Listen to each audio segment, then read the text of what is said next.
اعوذ باللہ من الشیطان الرجیم بسم اللہ الرحمن الرحیم الحمد للہ رب العالمین الصلاۃ والسلام علی اشرف الانبیاء والمرسلین محمد وآلہ الطیبین الطاہرین المعصومین واللعنۃ الدائمۃ علی اعدائہم اجمعین من الآن الی قیام یوم الدین بعد یوم الدین اما بعد۔ دوسرے شہر جس کو مسلمانوں نے ایران کی فتح کے بعد بسایا وہ شہر کوفہ تھا۔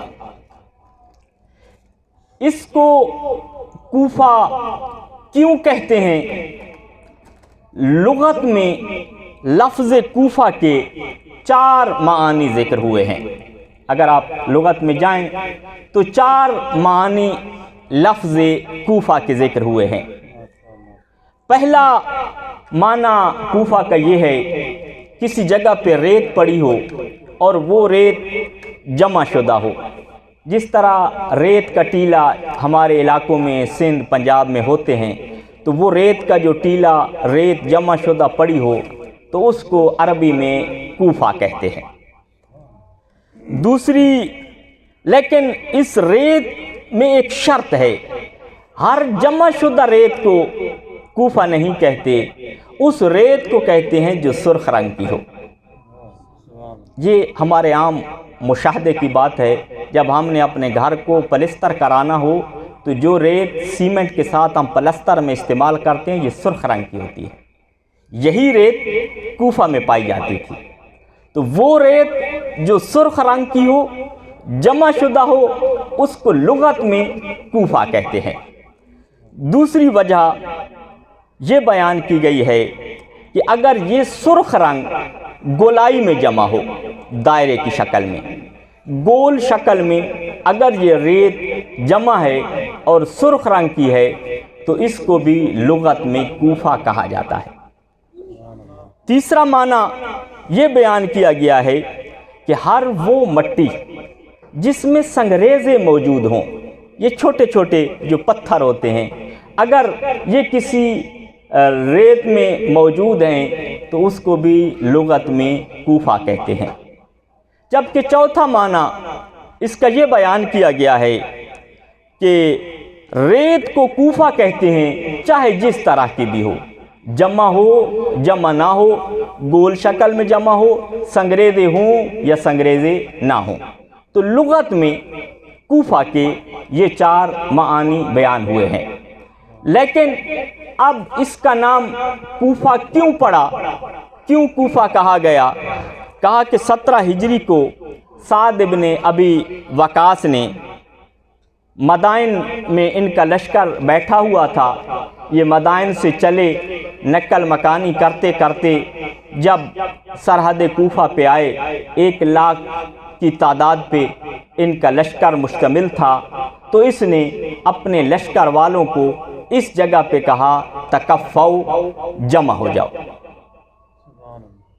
اب چونکہ جمع ہونے کو کوفہ کہا جاتا تھا، ریت جمع ہو تو کوفہ کہا جاتا ہے، تو جب یہ تکفؤ کا لفظ استعمال ہوا تو بعد میں یہ منطقہ کوفہ کہا جانے لگا۔ جبکہ دوسری روایت یہ بیان کی گئی ہے کہ اس کو کوفہ اس وجہ سے کہا جاتا ہے کہ چونکہ کوفہ شہر کو جب بنایا گیا تو گول شکل میں بنایا گیا تھا۔ اب چونکہ جب اس کو گول شکل میں بنایا گیا، گولائی میں موجود تھا، تو اس وجہ سے جو وہاں پر بسے لوگ اس مقام کو، اس جگہ کو کوفہ کہا کرتے تھے۔ صلوات پڑھ دیجئے محمد و آل محمد۔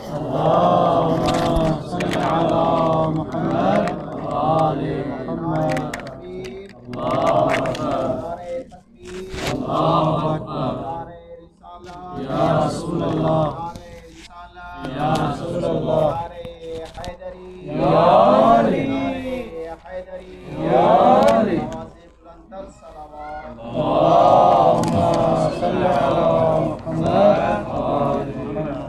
توجہ ہے نا میری طرف؟ پریشان تو نہیں ہو گئے آپ؟ بس کوفہ کو کوفہ کیوں کہا جانے لگا؟ چونکہ کوفہ میں جو ابتدائی طور پر گھر بنائے گئے تھے گولائی میں بنائے گئے تھے، تو اس وجہ سے کوفہ کو کوفہ کہا جانے لگا۔ اب جب میں نے روایات اہل بیت کو دیکھنا شروع کیا کہ بشر میں سے سب سے پہلے کوفہ کو کس نے آباد کیا، تو روایات نے بتایا سب سے پہلے جس ہستی نے کوفہ کو بسایا اس ہستی کا نام ہے حضرت آدم۔ حضرت آدم علیہ السلام نے یہاں پر مسجد بنائی تھی، جس مسجد کی زیارت کے لیے آپ جاتے ہیں۔ یہ مسجد کوفہ، اس کی ابتدا رکھنے والے خود حضرت آدم علیہ السلام تھے۔ اس کے بعد حضرت نوح کا زمانہ آیا۔ حضرت نوح کی تو پوری قوم، یہ جو آج کا فرات گزر رہا ہے، اسی فرات کی جگہ پہ آباد تھی جو حضرت نوح کی قوم تھی، ان کے اسی جگہ پہ گھر تھے، وہ یہاں پہ رہتے تھے۔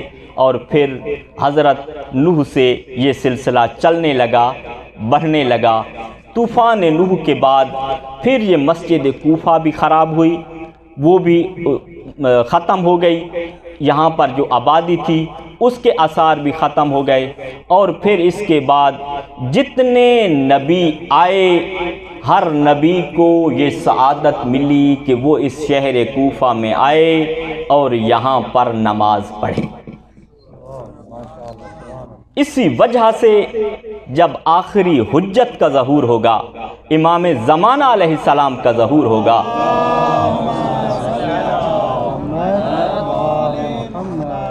تو امام علیہ السلام کا گھر بھی اسی منطقے میں ہوگا جہاں آج مسجد سہلہ موجود ہے۔ امام علیہ السلام کا گھر یہاں پہ ہوگا، فیصلے مسجد کوفہ میں کریں گے، لیکن سونے کے لیے نجف اشرف میں آئیں گے۔ اور پھر باقی انبیاء یہاں پر، یہ جو آج مسجد سہلہ موجود ہے، یہاں پر انبیاء کے گھر ہوا کرتے تھے۔ حضرت ادریس نبی کا گھر تھا، حضرت ابراہیم نبی یہاں پہ رہتے تھے۔ تو روایات نے یہاں لکھا کہ ہر نبی مسجد کوفہ میں اس کو یہ سعادت ملی، اس نے نماز پڑھی۔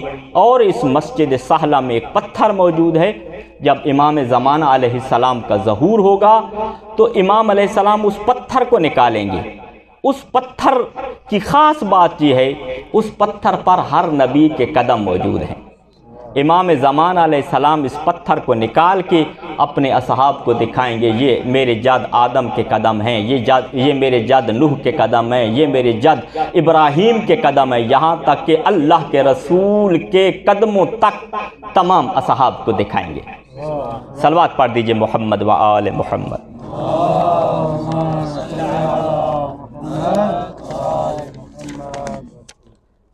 اصل میرا موضوع یہ نہیں تھا کہ کوفہ کو کوفہ کیوں کہتے ہیں، بصرہ کو بصرہ کیوں کہتے ہیں۔ یہ مفہوم اور تصور آپ کے اذہان میں ڈالنے کے لیے میں ایک موضوع کی طرف لے کے جانا چاہتا ہوں۔ وہ موضوع یہ ہے کہ اس کوفہ کی عظمت کیا ہے، اس کوفہ کا مقام کیا ہے۔ اگر ہم روایات میں جائیں تو اس سلسلے میں ہمارے پاس بہت شاندار اور عظیم روایات موجود ہیں۔ میں ساری تو نہیں لے کے آیا، چند ایک آپ کی خدمت میں لے کے آیا ہوں۔ آپ سننا چاہتے ہیں تو ایک صلوات پڑھ دیجئے محمد و آل محمد۔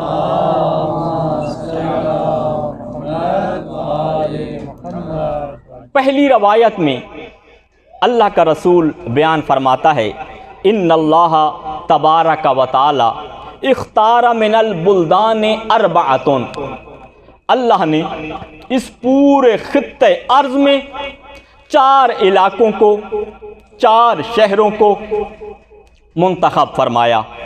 کون کون سے؟ والتین والزیتون وطور سینین وہذا البلد الامین۔ راوی نے سوال کیا، مولا یہ تو رمز ہیں، کنائے ہیں، مراد کیا ہے؟ کہا فتین والمدینہ، تین سے مراد شہر مدینہ ہے، والزیتون بیت المقدس، اور زیتون سے مراد بیت المقدس ہے، وطور سینین کوفہ، وہذا البلد الامین مکہ، اور بلد الامین مکہ ہے۔ تو پس اللہ نے جن شہروں کو منتخب کیا ان میں طور و سینین ہے، اور اللہ کے رسول نے طور و سینین کی تفسیر شہر کوفہ سے کی۔ ایک اور روایت میں امام صادق علیہ السلام ارشاد فرماتے ہیں، اللہم صلی علی محمد وآل محمد۔ امام علیہ السلام فرماتے تھے، یقول کی تعبیر آئی ہے، اس کا مطلب ہے امام نے ایک مرتبہ نہیں کہا، امام کئی دفعہ کہا کرتے تھے۔ کیا کہا کرتے تھے؟ الکوفۃ روضۃ من ریاض الجنہ، کوفہ جنت کے باغات میں سے ایک باغ ہے۔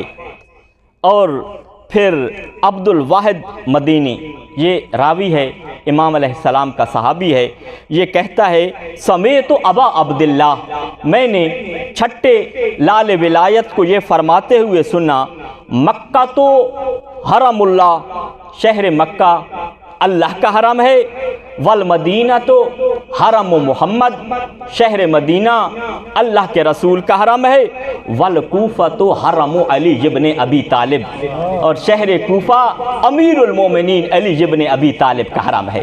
صلوات پڑھ دیجئے محمد و آل محمد۔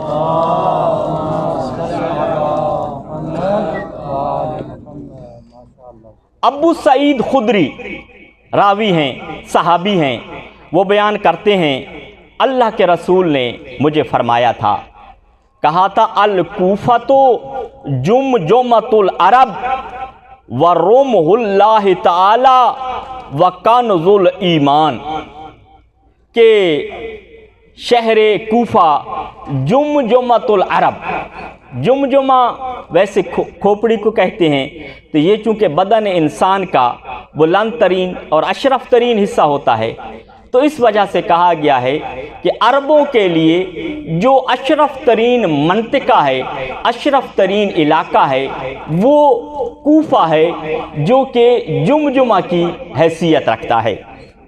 ورمح اللہ تعالی، اور جس شہر کو اللہ کا نیزہ قرار دیا گیا ہے وہ شہر کوفہ ہے۔ اور پھر فرمایا وکنز الایمان، ایمان کا خزانہ شہر کوفہ ہے، اگر ایمان ڈھونڈنا ہے وہ تمہیں کوفہ سے ملے گا۔ صلوات پڑھ دیجئے محمد و آل محمد۔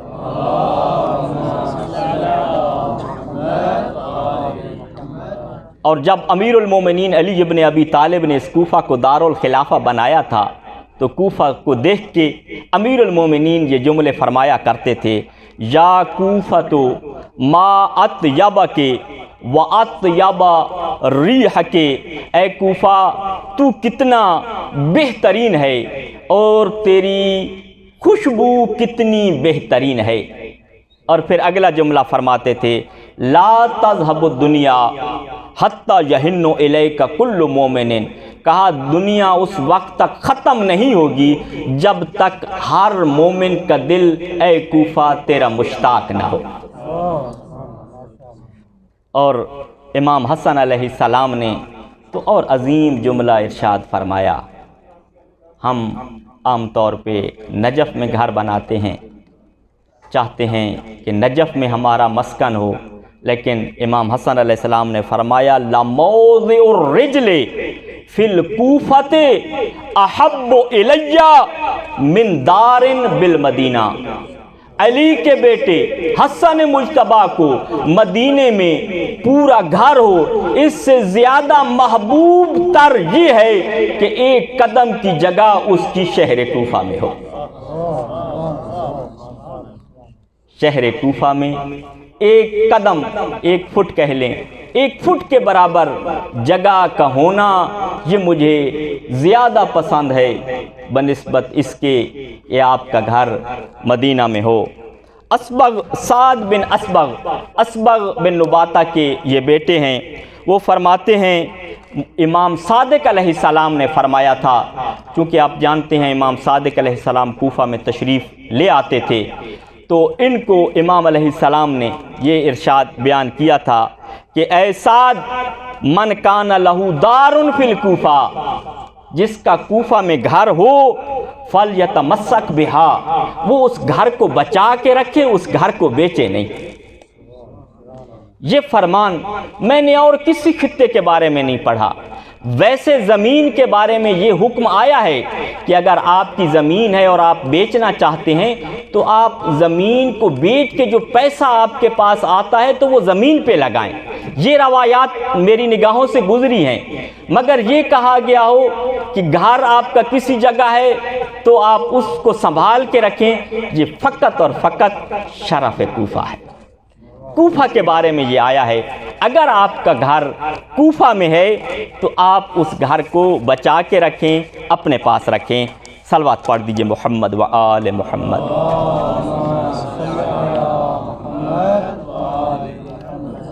اور پھر امام علیہ السلام نے ایک روایت میں وجہ بھی بیان کی۔ علیک بالعراق، ایک صحابی آیا امام علیہ السلام کے پاس، کہا مولا میں نے اپنا سامان بیچ لیا ہے، زمین وغیرہ بیچ کے، سارا سامان بیچ کے پیسے میں نے سنبھال لیے ہیں، اب آپ مجھے بتائیں میں اپنا گھر مکہ بناؤں، مدینہ بناؤں، کہاں بناؤں؟ تو امام علیہ السلام نے فرمایا علیک بالعراق، اپنا گھر بنانا ہے تو عراق کے شہر کوفہ میں بناؤ۔ مولا کیوں؟ فرمایا اس لیے فَإِنَّ الْبَرَكَةَ مِنْهَا عَلَىٰ 12 میلا ہَكَذَا۔